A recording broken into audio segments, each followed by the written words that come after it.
읽으신 말씀을 통해서 이 천상의 예배란 제목으로 함께 말씀을 살펴보고자 합니다. 요한계시록 2장과 3장에는 소아시아에 있는 7교회에 보낸 편지를 살펴보았습니다. 그들에 대한 권면의 내용들이 나오고요. 이제는 하늘 보좌를 바라보는 장면으로 이제 내용이 달라지게 됩니다. 요한이 본 보좌의 내용을 사실적으로 생각하고 그려본다면 이해하기가 굉장히 어렵습니다. 지금 나와 있는 것을 그림을 하나씩 그려보면 도대체 이게 뭔 말인가 라는 생각이 든다는 것입니다. 그래서 오늘 말씀은 하나님의 보좌와 천상 예배를 상징적으로 요한이 묘사하고 있는 것입니다. 이 말씀을 통해서 천상의 예배가 어떠하며 또 이 땅에서 우리가 드릴 예배는 무엇인지를 생각하며 함께 은혜를 나누고자 합니다. 먼저 1절 3절에 보시면 요한이 본 하늘의 열린 문과 보좌가 어떠한지를 설명해 주고 있습니다. 먼저 1절에 보시면 이것을 본 시점을 뭐라고 이야기하냐면 2일 후에라고 이야기합니다. 요한계시록을 오해하는 사람들의 첫 번째 오해가 바로 이 표현입니다. 계시록을 2일 후에가 계속 나오기 때문에 시간 순으로 생각하는 오류를 범합니다. 그래서 역사했던 순간부터 시작해서 계시록이 계속 이어지기 때문에 이제 시간이 언제인지 지금 어떤 사건이 일어난지를 찾아서 계시록과 함께 예수님이 다시 오시는 종말을 끼워 맞춰버리는 사람이 있습니다. 그런데 지금 2일 후에는 시간 순으로 기록하지 않습니다. 계시록은 시간 순이 아니라 하나님께서 이제 요한을 통해서 그리고 또 천사를 통해 주신 예수님의 계시를 이제 7교회와 이 땅에 속해 있는 여러 교회들에게 보여주시기 위해서 기록한 것이다 라고 이해를 해야 합니다. 그리고 2일 후에 본 것이 무엇이었냐면 하늘에 열려져 있는 문을 보게 되는 것입니다. 지금 우리가 하늘을 보는데 하늘 문이 열려 있다고 한번 생각해 보십시오. 이것은 하늘에 문이 있다는 표현이 아니라 바로 인류 전체에 아주 중요한 일을 하나님께서 드러내신다라는 의미가 됩니다. 바로 세례 요한에게 예수님이 나오셔서 세례를 받을 때 하늘이 열렸다라고 말씀합니다. 그리고 성령이 비둘기같이 예수님께 임하셨다라는 표현과 마찬가지입니다. 지금 하늘에 열려져 있는 문을 통해 하늘에 있을 그 일들, 하늘에서 성취되고 땅이 이루어질 그 일을 지금 알려주겠다라는 것입니다. 그리고 나팔소리 같은 그 음성이 이리로 올라오라 라고 요한에게 명령하는 것입니다. 그리고는 이후에 마땅히 일어날 일들을 내게 보일 것이다 라고 이야기합니다. 계시록 1장 1절에도 뭐라고 표현되어 있냐면 반드시 속히 될 일라고 말씀처럼 지금 반드시와 마땅히는 비슷한 표현입니다. 예수님을 통해 이미 이루어졌고 그리고 또 미래에 이루어질 구원의 역사, 구속사적 사건들이 기록되고 또 그것이 어떻게 이루어질 것인지를 보여준다라고 하는 것입니다.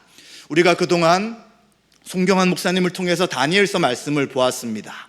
다니엘서에도 각 나라가 일어서고 그리고 각 나라가 무너지고 이 일들이 계속 반복되지만 영원한 나라는 그리스도를 통해 완성될 것을 보여주셨습니다. 바로 그러한 역사를 하나님께서 요한에게 보여주실 것이다 라고 말씀하고 있습니다. 이것은 바로 하늘에서 하나님의 뜻이 이루어진 것처럼 땅에서 시행될 것을 요한에게 지금 알게 하며 보여주시겠다는 것입니다. 이때 요한은 성령의 감동하심을 통하여 그 놀라운 하나님의 계획을 보게 되는 것입니다. 그는 성령에 감동되어서 이제 하늘 보좌를 보게 됩니다. 2장 후반절과 3절에 말씀하고 있습니다. 하늘에 베푼 보좌가 있습니다. 자, 이것도 하늘을 그리고 그 위에 의자를 만들면 굉장히 이상합니다. 그래서 이것은 바로 이 보좌라는 것은 왕이 앉는 의자를 이야기합니다. 하나님이 왕으로서 지금 온 세상을 통치하고 다스린다는 것을 지금 상징적으로 또 잘 이해할 수 있도록 묘사해 주고 있는 것입니다. 이 하늘에 베푼 보좌는 에스겔서 1장 26절과 28절에도 거의 비슷하게 나타나 있습니다. 같이 한번 읽어보도록 하겠습니다. 26절입니다. 그 머리 위에 있는 궁창 위에 보좌의 형상이 있는데 그 모양이 남보석 같고 그 보좌의 형상 위에 한 형상이 있어 사람의 모양 같더라. 그 사방 광채의 모양은 비 오는 날 구름에 있는 무지개 같으니 이는 여호와의 영광의 형상의 모양이라. 내가 보고 엎드려 말씀하시는 이의 음성을 들으니라. 아멘. 이 계시록에 있는 말씀과 마찬가지로 사도 요한도 하늘에 베푼 하나님이 통치하고 다스리는 보좌를 보게 됩니다. 그런데 이 보좌를 어떻게 표현해야 될까? 그가 보긴 봤는데 이 보좌를 어떻게 표현해야 될까라고 그는 생각하며 하나님의 아름다움과 영광을 표현하기 위해 그가 떠올린 생각은 이 땅에 있는 보석으로 묘사해야 되겠다라고 기록하게 되는 것입니다. 그래서 이 보좌를 뭐라고 표현하고 있냐면 벽옥 같고 홍보석 같고 노곡 같아라고 표현합니다. 벽옥은 녹색 빛이 도는 불투명한 돌인데 다양한 색을 나타냅니다. 또 홍보석은 붉은 기가 도는 갈색이나 주황색 보석입니다. 또 노곡은 밝은 초록색 보석이라고 할 수 있습니다. 지금 만약에 우리가 표현한다면 다이아몬드라고도 표현할 수 있겠고요, 황금이라고도 표현할 수 있겠고요, 진주라고도 표현할 수 있는 것처럼 하나님 보좌의 아름다움과 그 영광을 요한은 표현할 수 있는 가장 값비싼 보석으로 지금 표현해 주고 있는 것입니다. 또 이 하나님은 보좌에 앉아 계신다라고 말씀하고 있습니다. 바로 보좌는 성부 하나님이 통치하고 있는 것입니다. 왕으로 통치하고 다스립니다. 보좌는 우주의 중심이 되는 것이죠. 인간의 모습으로 하나님을 표현하다 보니 이런 표현을 합니다. 하나님은 영이시기 때문에 그 보좌에 앉거나 또 우주 중심에 계시다고 할 수는 없지만 하나님이 온 우주의 왕으로 다스리고 계시다는 것을 이렇게 표현해 주고 있습니다. 이것은 무엇과 비교될 수 있냐면 로마 제국의 황제가 앉아있는 보좌와 비교될 수 있습니다.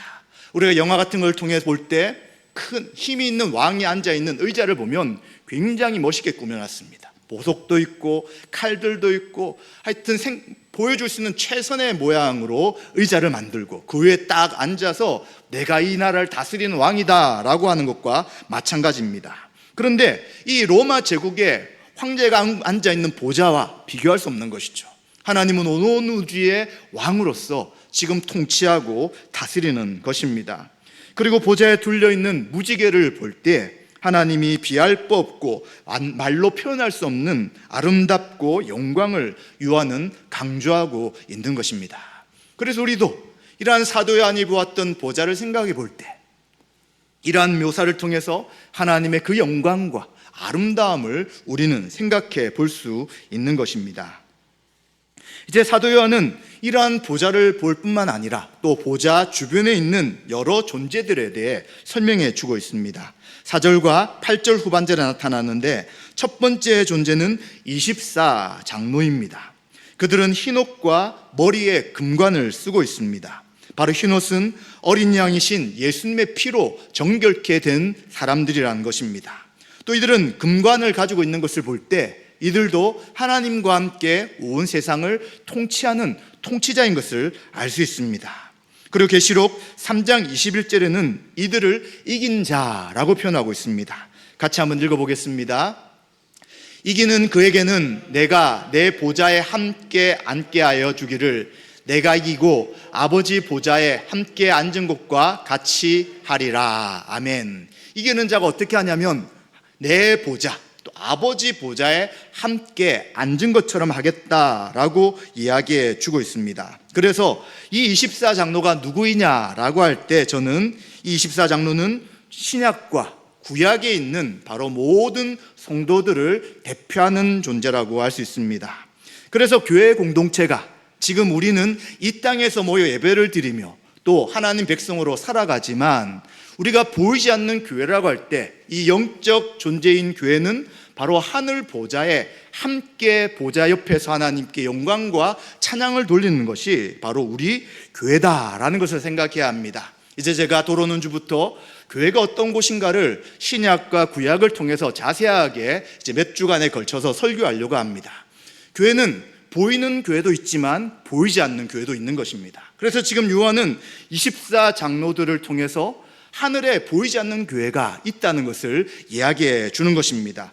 땅에 있는 교회는 박해를 당하고 있습니다. 땅에 있는 교회는 로마 황제를 주로 섬기라는 그 일로 인해 고난을 받고 있습니다. 그러나 영광스러운 하늘교회는 바로 하나님 보좌 앞에 영광과 찬양을 돌리며 통치하는 존재인 것을 이야기해 주고 있는 것이죠. 이러한 24장로들과 함께 번개와 음성과 우레소리, 뇌성이 들린다고 이야기합니다. 지금 요한계시록 우리가 잘 이해하려면 구약에서 이 계시록을 인용하는 부분을 좀 잘 이해하셔야 합니다. 구약에 보시면 하나님이 세상을 심판하기 오실 때 번개와 음성과 내성이 들린다는 표현이 많이 나타납니다. 마찬가지로 하나님이 누구시냐? 온 세상을 심판하시는 분이십니다. 심판과 구원을 행하시는 분이 바로 보좌에 앉으신 하나님이신 것이죠. 하나님이 오신다면 우리 구원받은 성도들은 영광 돌리며 찬양하며 환영합니다. 그러나 반대로 회개하지 않는 자들은 두려운 것이죠. 이제는 하나님이 오신다는 것은 심판이기 때문에 이 심판을 어떤 누구도 피할 수 없기에 회개하지 않는 자들은 두려운 일이 되는 것입니다.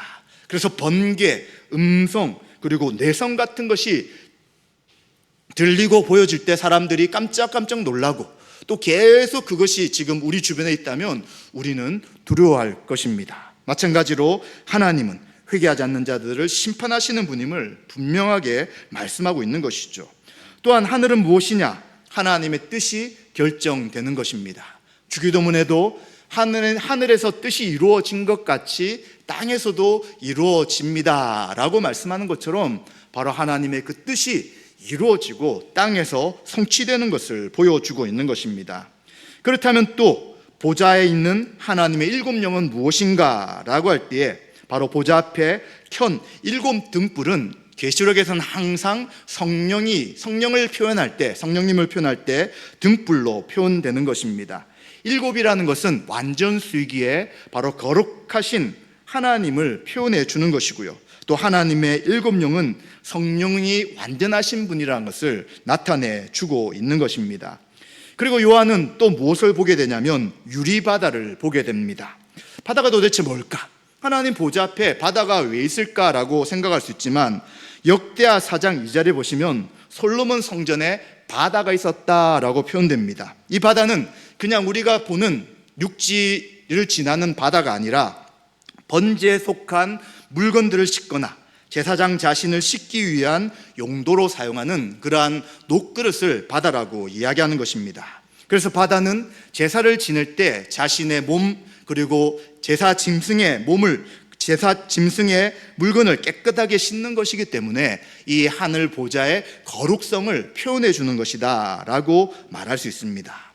그리고 또 우리는 굉장히 희귀한 모습을 묘사한 것을 보게 되는데 바로 하늘 보좌 주변에 또 내생물이 있다라고 이야기합니다.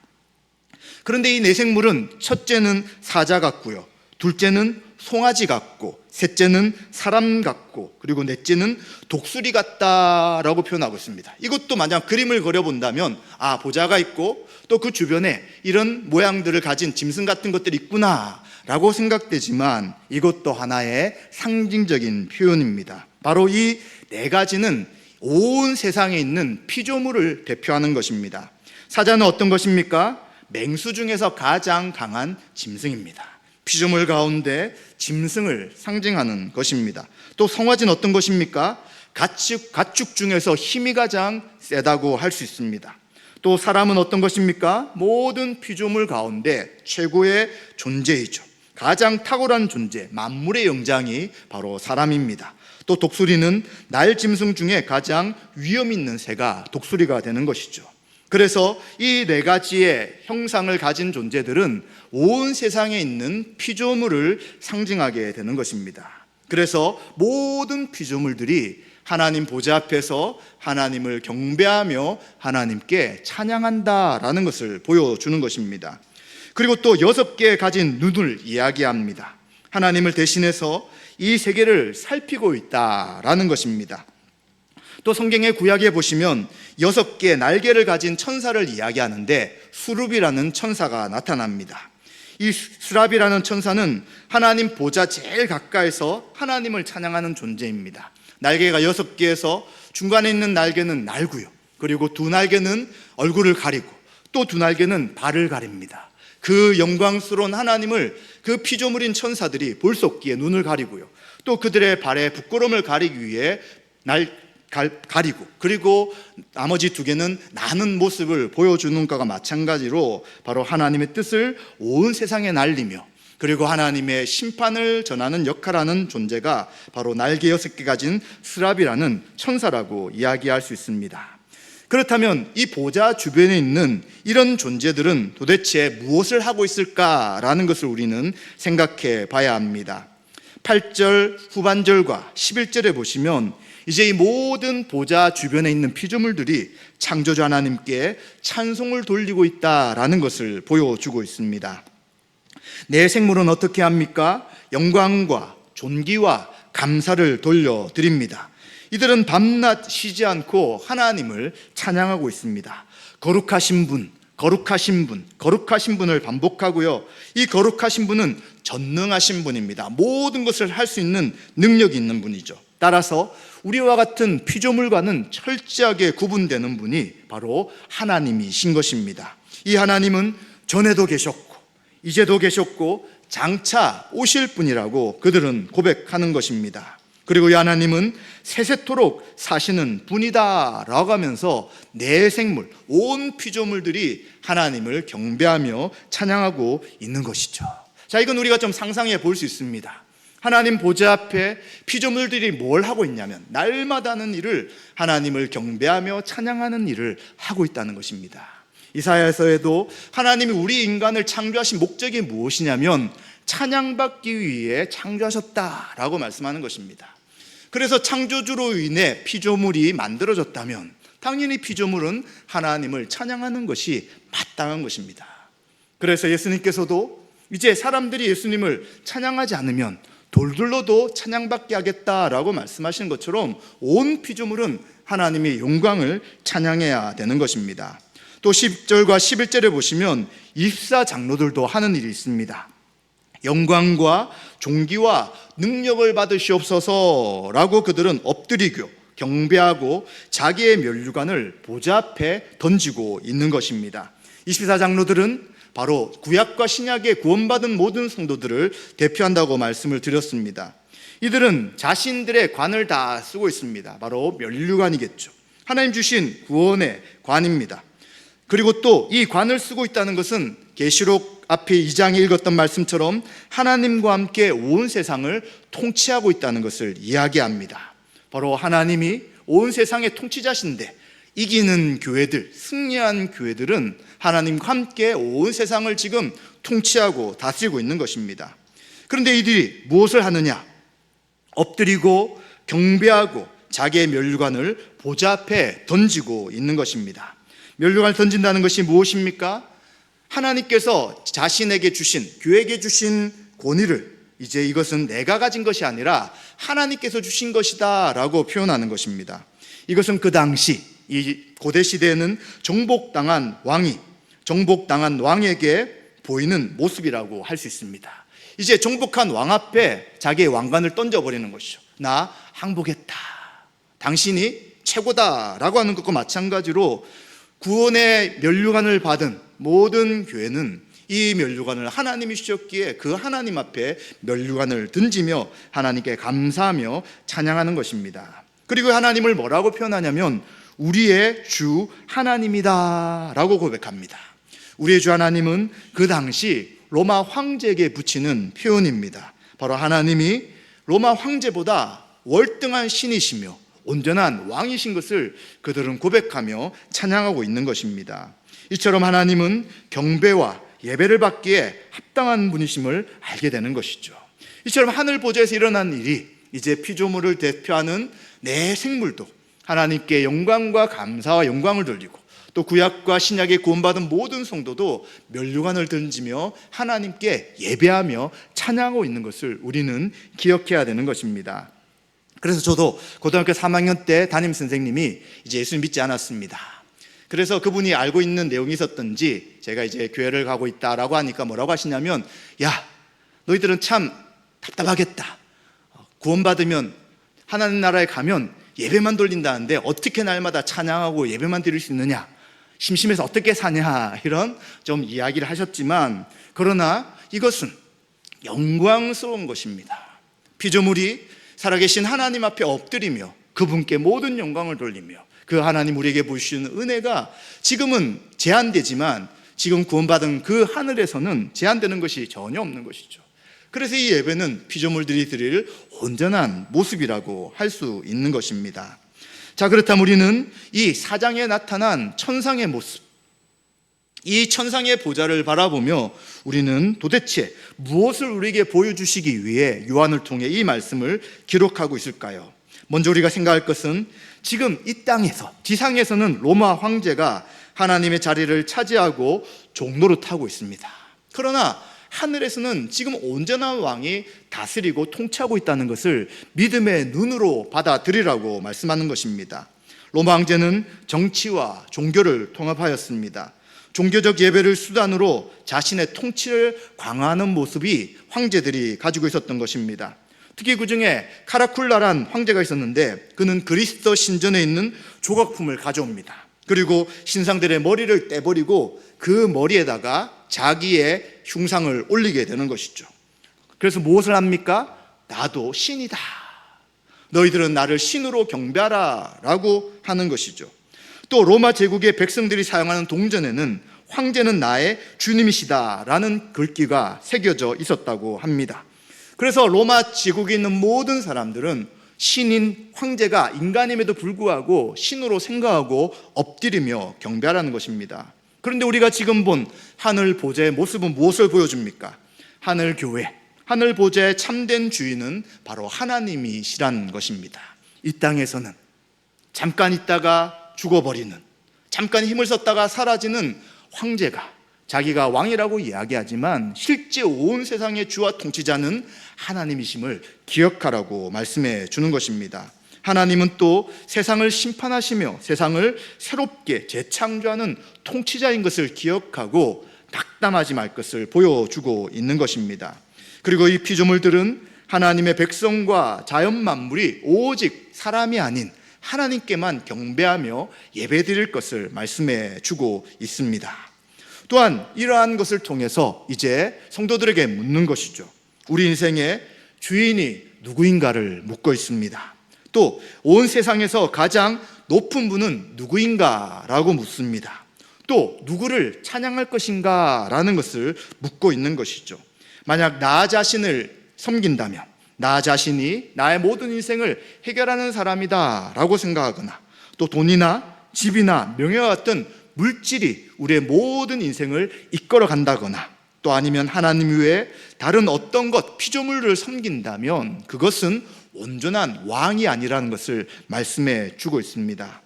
하나님이 우리의 주인이라면 하나님만 찬양하며 섬기는 것이 당연하다는 것입니다. 그렇기 때문에 지금 박해와 고난당하는 성도들은 하늘에 계신 보좌 앉으신 하나님이 온전한 왕이시며 통치자이기에 이 땅에 인간의 왕에게 엎드리거나 굴복하지 말 것을 요청하고 있는 것입니다. 자, 그렇다면 이제 우리는 어떻게 이 두렵고 영광스러운 창조자 하나님께 온전한 예배를 드릴 수 있을까요? 이제 우리는 하늘교회에서 날마다 하나님을 찬양하듯이 이제 우리는 최종적 구원에 이른다면 또 이들과 마찬가지로 날마다 하나님을 예배하며 찬양할 것입니다. 그러나 지금 육체를 가지고 있고 또 여러 가지 제한되는 상황 가운데 이 땅을 살아가는 우리 성도들이 어떻게 하면 하나님을 기쁘시게 하며 하나님께 용돌리는 예배를 드릴 수 있을까요? 우리는 바로 예수 그리스도를 통해서 하나님을 바르게 알 때만 온전한 예배를 드릴 수 있다는 것입니다. 그냥 아는 지식 정도로 하나님을 온전히 예배할 수 없습니다. 누군가를 통해 배웠던 것 가지고만 하나님을 예배할 수 없다는 것이죠. 바로 예수 그리스도를 통해서 우리가 구속받고 우리의 죄가 용서받고 이제 우리가 하나님의 백성이 될 때만이 온전한 하나님을 알고 하나님께 영광 돌릴 수 있다는 것입니다. 그래서 많은 사람들은 하나님을 알고 싶었습니다. 또 하나님을 직접 보고 싶었습니다. 그러나 예수 그리스도가 아니고서는 성부 하나님이 어떠한 분이신지를 제대로 이해할 수 없는 것입니다. 인간의 본성도 타락했고요. 그리고 온 피조세계도 타락하여서 하나님이 어떠한 분이신지를 정확하게 알 수 없는 것이죠. 그러나 참된 계시의 완성이신 예수님을 통해서만 성부 하나님이 누구시며 예수님을 볼 때 그 하나님이 어떠한 분이신지 온전히 알 수 있다는 것입니다. 따라서 우리가 예배를 드린다고 하되 예수 그리스도가 누구신지를 제대로 모른다면, 또 예수 그리스도를 믿는 믿음으로 하나님 앞에 예배 드리지 못한다면 우리 예배가 하나님이 온전히 받으실 수 있는 예배가 아니라는 것입니다. 그렇다면 예수님은 무엇을 행하셨습니까? 바로 우리가 죄로 인해 죽어야 할 자들이었습니다. 하나님의 모든 율법을 지키지 못하고 또 하나님 말씀을 순종하지 않는 태어날 때부터 본질상 진노의 자녀였습니다. 그러나 우리는 이 죄로 인해 하나님의 심판을 받아야 되고 하나님 앞에 나갈 수 없었지만 예수님이 우리 대신 십자가에서 형벌 대속적 죽음을 죽으셨습니다. 우리 대신 예수님이 십자가에서 모든 벌을 받으신 것입니다. 따라서 우리는 그 예수님이 나의 죄를 위해 피 흘리시고 죽으셨다는 것을 분명히 믿는다면 그 믿음을 통해 우리는 하나님을 아버지라 부르며 그 하나님 앞에 예배할 수 있는 것입니다. 또 예수님은 죄가 없으시기에 성령을 통해서 3일 만에 살아나신 분입니다.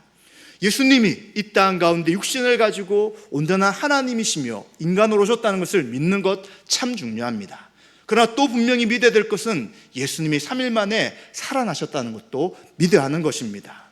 예수님의 모든 인격과 사역, 그 모든 것을 받아들일 때 그 믿음이 온전한 믿음이라고 할 수 있는 것입니다. 또 예수 그리스도는 부활하신 후에 성령님을 보내시고 이제 그 그리스도를 믿는 자에게 죄를 용서하실 뿐만 아니라 예수 그리스도의 완전한 의를 우리에게 전가시켜 주셨습니다. 그리고 또한 이제 우리를 자녀로 입양하셔서 하나님을 아빠 아버지라 부르게 하게 하셨습니다. 아빠 아버지라 부를 수 있는 것은 예수님을 주와 그리스도로 믿는 자에게 보내신 성령님을 통해서 그러한 은혜를 허락하여 주신 것입니다. 이러한 하나님의 구원의 은혜가 우리 가운데 충만할 때 우리가 드리는 예배가 하나님이 기뻐하시는 온전한 예배가 된다는 것을 기억해야 되는 것입니다. 그래서 사마리아 여인이 우리는 이곳에서, 당신들은, 유대인들은 예루살렘에서 예배를 드린다 이야기하는데 어디서 예배를 드려야 됩니까? 라고 물을 때 예수님께서는 이곳 저곳이 아니라고 말씀합니다. 오직 신령과 진정으로 예배 드려라 라고 말씀하는 것이죠. 신령, 바로 영, 성령을 통해서 진리 대신 그리스도를 믿는 믿음으로 하나님 앞에 예배 드리는 것이 참된 예배다라고 말씀해 주고 있는 것입니다.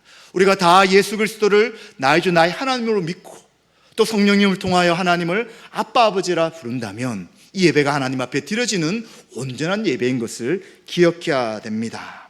우리는 이것을 믿게 하시고 또 그 하나님의 은혜를 신뢰하는 믿음으로 이 자리에 나와 예배 드리기에 이것은 전적인 하나님의 은혜임을 기억하고 우리는 감사해야 될 것입니다. 우리 같은 연약한 피조물이 보좌에 앉으시고 세상을 통치하시고 다스리시는 그 영광스러운 하나님을 예배할 수 있다는 것은 얼마나 큰 은혜인 것을 우리는 기억해야 될 것입니다. 그래서 우리에게 예배 드릴 수 있도록 은혜를 베풀어 주시고 또 이렇게 수요일에 나와 예배 드릴 수 있도록 하신 것이 얼마나 큰 은혜임을 기억하고 우리는 날마다 감사하며 살아가야 될 것입니다. 말씀 마무리하겠습니다. 사도 요한은 열린 하늘을 보며 하늘 보좌에 계신 하나님을 봅니다. 하나님은 모든 피조물의 참된 주인이십니다. 또한 주인 되신 하나님께만 영광 돌리며 찬양하는 하늘교회와 천사와 피조물들을 목격합니다. 땅의 현실에 눈이 빼앗긴다면 다른 것이 우리의 주인으로 보입니다. 그것이 우리가 참된 행복을 줄 것으로 생각하며 그것을 숭배하며 의지하게 됩니다. 그런데 성경은 하늘 보좌를 바라보라고 말씀합니다. 고난과 인내와 어려움이 있을지라도 참된 왕이시며 우리의 온전한 예배를 받으시기 합당하신 그 하늘 보좌를 바라보며 하늘 보좌에 계신 하나님을 예배하라고 말씀하고 있습니다. 오늘 함께 모인 우리들도 하늘 보좌와 천상의 예배를 소망하며 날마다 믿음의 삶을 살아가야 될 것입니다. 지금 드리는 예배도 영광스럽지만 예수님이 재림하셔서 이제 우리에게 완전한 구원을 이루시며 하나님 앞에 드리는 예배는 더 영광스러울 것입니다.